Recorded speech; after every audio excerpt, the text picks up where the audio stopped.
By the end of this video, you'll learn how to safely inject your medication. Let's get started. In your injection kit, you'll find a vial that looks something like this. Remove the wrapper from the top of the vial. Now grab an alcohol prep pad from your kit. Sanitize the top of the vial. Now let's prepare the syringe. In order to avoid air bubbles, pull 10 units of air into the syringe. Now inject the vial with those 10 units of air. Now you may draw up your medication. For the starting dose of Tirzepatide, 2.5 milligrams, you'll pull 25 units.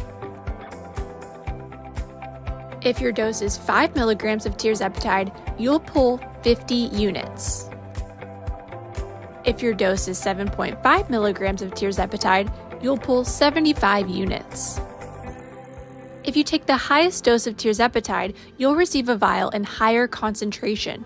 So for 10 milligrams, you'll pull 50 units. Now it's time to inject. Sanitize the injection area with an alcohol swab. Gently pinch the fat you're injecting to and glide the needle. To dispense the medication, push down the plunger. Once you're done, gently pull the needle away. Massage the area. Don't forget to store your medication in the refrigerator.